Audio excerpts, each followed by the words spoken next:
and welcome to Wild for Scotland, a podcast full of inspiring stories from Scotland. I'm your host, Kathi Kamleitner. Wild for Scotland helps you connect with Scotland and dream about future adventures.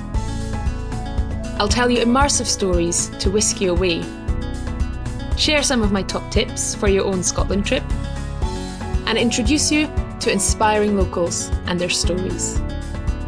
So lean back and enjoy. Let's travel to Scotland.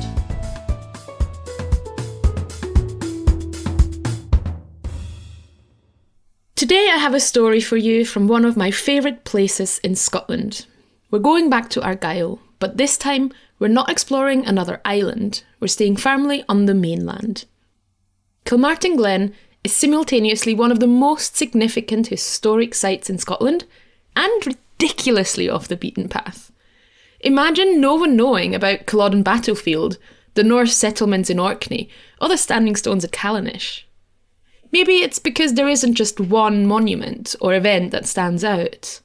There are literally hundreds of historic sites scattered throughout the Glen, capturing the essence of the cultural beliefs and architectural skills of thousands of years. There's almost too much to discover here to put into words. But of course, you know me, I have to try. So let me tell you a story about Kilmartin Glen.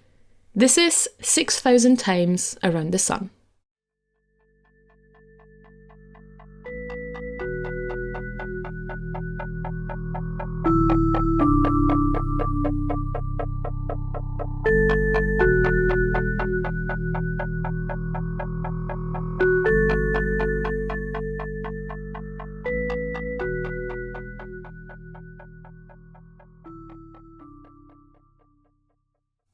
Before memory or history, beneath everything, is the rock. Neil Oliver. If you want to tell the story of Scotland, you have to tell the story of the earth. Our human history is inextricably linked to the story of our land. How it was shaped and shifted through time. What brought us here. And I mean literally right here, where we are today. And that's where we start our journey today. Not billions of years ago, to be fair, not even as far back as the first known human traces in Britain, some 30,000 years ago, but around the time when the last ice age had come to an end and Scotland became permanently inhabited. There are many places I could have chosen to tell you this story, but few are as evocative and versatile to dwell on human Scottish history as Kilmartin Glen in the heart of Argyll. The Glen is arguably one of the most significant historic places in Scotland. There are hundreds of monuments here, historic sites from a vast array of time periods and cultures. And with a little bit of effort, you can visit a fair number of them in just one day. 6,000 years of history, condensed into a few hours. And that's what Fran and I are setting out to achieve. Our guide on this journey is Heather Thomas-Smith, a mountain leader and geology enthusiast who combines her interests in history and the outdoors on fascinating walks through the local area.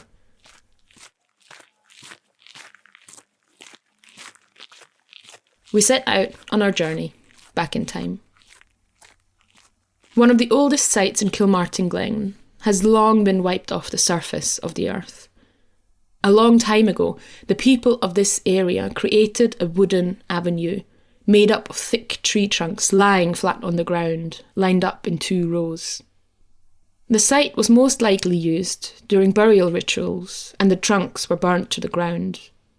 Thousands of years later, the remains of these trees were found at a digging site, buried beneath the gravel. But not all sites from this time period have disappeared. We meet Heather in Kilmartin, and together we set out on our journey back in time. And here comes the rain, just in time. Well, it looks like it won't stay though. The village sits slightly elevated and offers a grand view of the Glen stretching south. From there, our walk takes us down towards the bottom of the Glen, a flat valley that was carved by glaciers during the last ice age. It's a fertile land, and many of the historic monuments we plan to visit today are scattered on farmland, surrounded by sheep and fields. One of the oldest is Neolithic South cairn, a Neolithic chambered tomb that housed the remains of the local community and dates back around 5,600 years. It's a sacred place, and considering its age, surprisingly well intact. The cairn consists of a massive mound of rocks, some as big as my head, others as small and gentle as my palm. They're piled up in multiple layers, but here and there, the growing grass has won the upper hand. At the centre of the mound, there is a large chamber clad in stone slabs. It's likely that once it was entirely covered with stone pebbles, but over time, many have been taken and reused in buildings and walls all over the region. At the far end, the chamber is closed off with stones, but right where I stand, it's still open, allowing me to step down.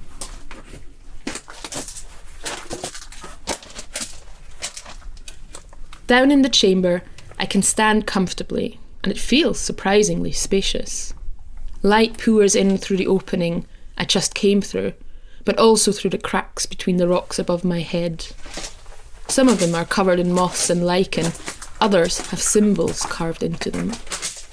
Over time, steel beams have been added to support the structure and allow visitors like myself to experience this place.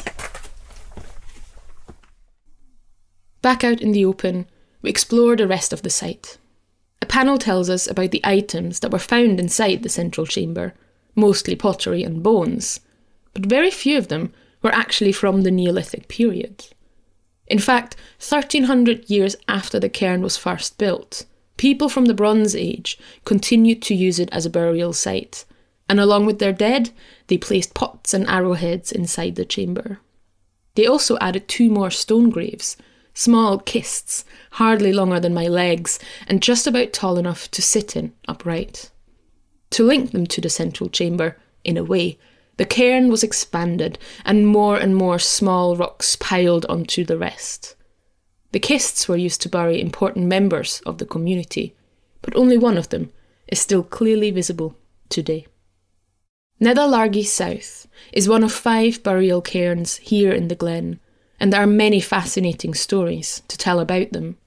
First of all, they're all located in a straight line, running roughly in a north-south direction. Glebe Cairn is the northernmost, just below Kilmartin Church. Then there are the 3 Neolithic cairns, north, mid and south. And finally, the southernmost, Recruin Cairn. Together they form what's known as the linear cemetery of Kilmartin Glen. They were used for burials and other rituals for thousands of years. Another peculiar thing about these cairns is that 4 of them were built almost 1,600 years after the first was erected. It makes me wonder about the people from that time. Did they know the exact meaning of these cairns? Even share the same rites and beliefs as their ancestors?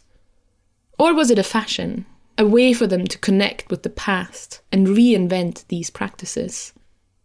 Think about how much things have changed in the last 1,600 years.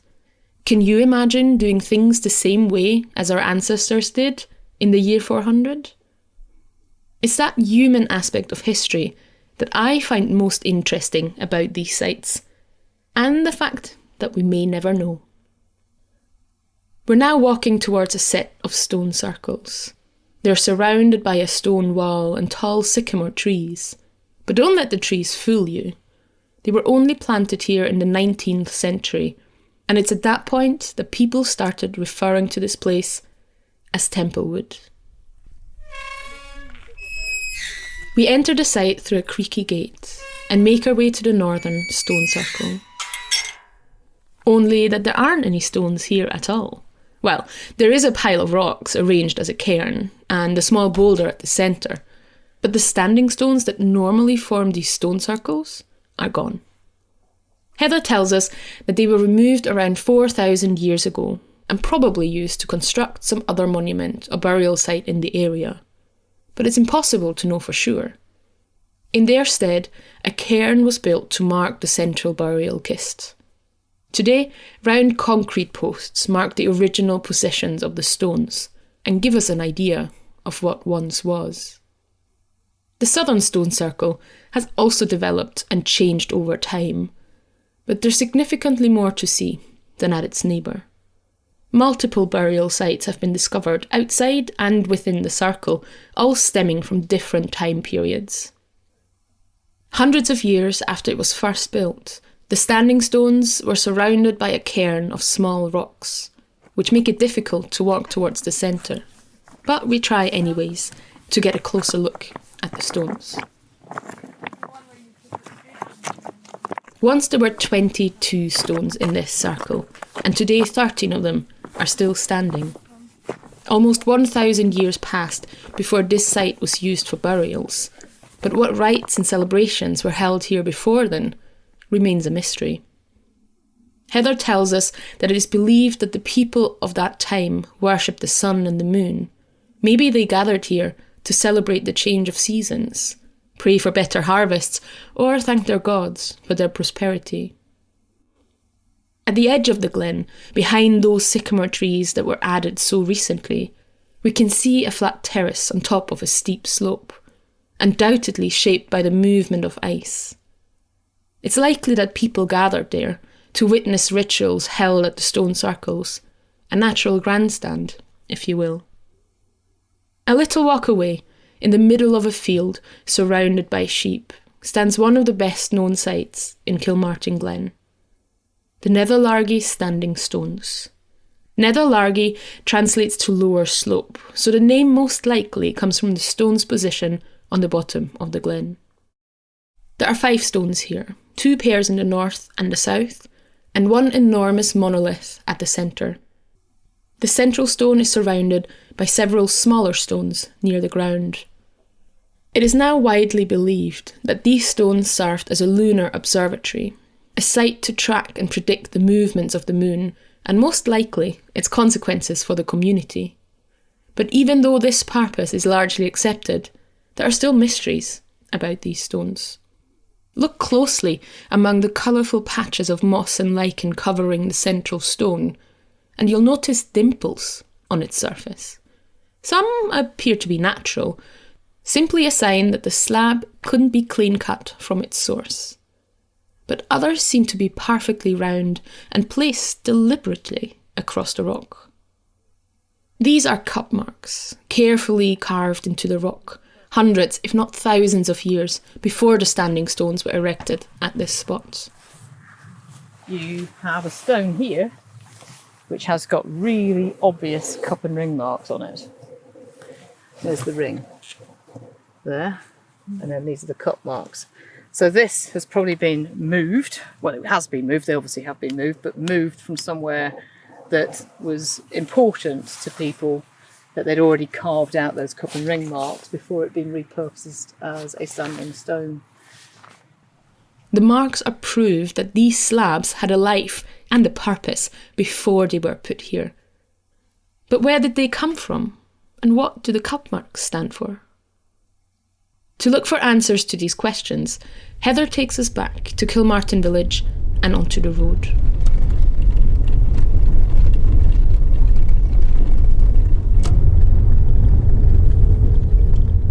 We follow her to a site tucked away at the bottom of the glen, a forest known as Achnabrek. But we're not here to look at trees. We're here, of course, to see more rocks. Rock art, to be exact, because this place is home to some of the best examples of cup and ring marks in Britain. We follow the cup and ring trail, a beautiful path through the woodlands. Along the way, Heather points out mushrooms and herbs, plants and fruit that the people thousands of years ago might have also seen, harvested and eaten. It's impossible to walk through this landscape and not think about the people who inhabited it. What brought them here and what made them stay? The prosperity they must have experienced in the richness of the glen. Suddenly the trees stop and the path opens up into a clearing. There is a wooden fence enclosing a small area on the slope, an area of exposed rock framed by purple heather and bright green moss. At first, I'm not entirely sure what we're looking at. But as I fixate my gaze on the ground and follow the shadows cast by the sunlight, details start to reveal themselves and geometric patterns emerge from the chaos of dirt and lichen. Wow, Yeah. that's so cool. The first bit of that brick. So this is really interesting because you've got, again, not quite as old as that south cairn, but the time when they were actually adding all those stones is a similar time to when they were making these marks. Perfectly concentric rings are carved into the surface. Sometimes only 1 or 2, but others count 5, 6, or even 7 rings forming one individual carving. And they're big. The biggest is 1 metre across. At their centre, and scattered between them, are cup marks, those perfectly round dimples we also saw at the standing stones. One of the many theories about what these carvings mean is that the cups and rings were used to channel blood from sacrificial victims. But whether that is true or not is highly contested. In fact, there are over 100 theories trying to explain this rock art, some more likely than others. Maybe they were carved to track the positions of stars or the movement of planets across the night sky. Maybe carving a circle was a rite of passage for members of the community. Or maybe they are simply art for art's sake, free from the necessity of meaning. There's an aesthetic beauty in these carvings, but also a philosophical one.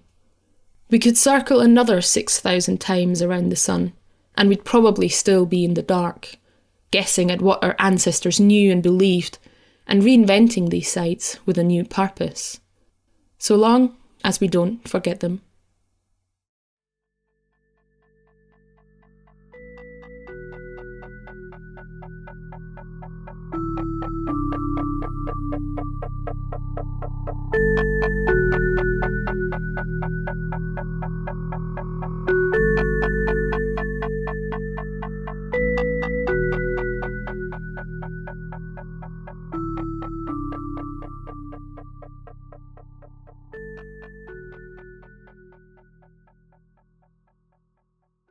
I hope you enjoyed this story about Kilmartin Glen. It's one of my go-to areas to recommend because it's such a special place to learn about Scotland's early history, but also full of natural beauty. The quote at the start of today's story is from Neil Oliver's book, A History of Scotland. He literally starts the first chapter with roughly outlining the geological history of Scotland. It's an interesting read and one of the books about Scottish history I'll recommend in this week's newsletter. If you want to know what the others are, sign up via the link in the show notes. Now, let's take a quick detour and hear a story about our sponsors. Hello, Wild for Scotland listeners. I'm interrupting my own episode here to let you know about our Patreon. This is and always has been an independent show, and as such I carry all the costs for producing it myself. I pay Fran for making the podcast sound good, invest in the necessary equipment to take on the road, and spent tons of time writing and recording my stories and interviews. If you enjoy the show and you can afford to support our efforts with a monthly contribution, you can do so by signing up to our Patreon. Support options start with as little as £3 per month, but we're also getting back on track with bonus episodes for you, so it's really worth going for the £6 tier to get more stories and interviews from my travels around Scotland. Head to wildforscotland.com/support to find out how it works and sign up as a patron. That's wildforscotland.com/support. Thank you so much. And we're back. Now it's time for the practical part of the show. Here are 5 travel tips for a trip to Kilmartin Glen. Tip number 1. Look beyond the showstoppers. There's no doubt that the standing stones at Nether Largy are the most popular site in the Glen. It's an easy stop, and who wouldn't want to see standing stones? But I want to encourage you to spend a little more time in the Glen to visit a variety of sites. I didn't even mention everything we saw on our walk with Heather. We also walked up to Donat Fort, a monument that has been used from the Iron Age until the 16th century. We drove across the peatlands of Vinivore and over the Crinan Canal, and we explored the ruins of Carnassery Castle. No matter which era of Scottish history you're interested in, there's something to see at Kilmartin Glen. Tip number 2. Book a walk with Heather Heights. Heather was the perfect person to guide us through the area. With her combined expertise about history, geology, and the natural world, she could really help us understand the history of the Glen and its people. It never felt dry, as history sometimes does, and Fran and I both walked away inspired to learn more about the places we visited. We'll hear more from Heather next week, but I hope you're already convinced to book a guided walk with her on your next trip to Argyll. Tip number 3. Visit Kilmartin Museum. Now, this is a tip for the future, because at the time of recording this episode in 2022, Kilmartin Museum is still under refurbishment. However, it's set to reopen next year, and when it does, it's going to be a must-see on your journey through Kilmartin Glen. The museum houses a vast collection of historic documents and artefacts which tell the story of the Glen. You can visit to learn more about the sites in the area, or do more in-depth research about a specific monument or time period you're interested in. Tip number 4. Don't just visit the Glen. I decided to focus on Kilmartin Glen for our story, but really it's worth to explore the entire region known as the Heart of Argyll. It includes areas like the Knapdale Forest and the Tainish Peninsula, villages like Inverary and Artfern, and you can easily access a few different islands. The Crinan Canal cuts right through it, and you can easily get to the sea lochs of the west coast. There are castles and nature reserve, spots to see wildlife, and lots of other things to do and see. Tip number 5. Allow me to help you. To figure out how to turn all of the above into a feasible itinerary for Kilmartin Glen and the wider area, use my free Heart of Argyll travel guide, get my Hidden West Coast itinerary, or book a session with me to help you plan your trip. You'll find the links to all of these resources and my booking link in the show notes. As I said, this is one of my favourite places in Scotland, and I'd love to be able to share it with you. And with this, I send you off to plan your own trip to Kilmartin Glen and learn about Scotland's fascinating history. Next week, we're sitting down with Heather Thomas-Smith to hear more about the sites at Kilmartin Glen, how she researches some of these rather mysterious sites, and what she wants people to know about the Heart of Argyll. I hope you'll tune in again. Thank you so much for listening to Wild for Scotland. Hit subscribe if you want to make sure you never miss an episode, or sign up for our newsletter to get alerts, peeks behind the scenes, and additional resources about the places and topics we cover on this season. You'll find the link to sign up in the show notes. Wild for Scotland is part of the Tremula Network, adventure and outdoor podcasts off the beaten path. The show is written and hosted by me, Kathi Kamleitner. Thanks to Fran Turauskis, who is the co-producer and editor and does the sound design. Kirsty Spain helps out with transcripts and social media. Podcast art is by Lizzie Vaughan-Knight, the Tartan Trail Burner, and all original music is composed by Bruce Wallace. Until next time, when we travel to a different place in Scotland.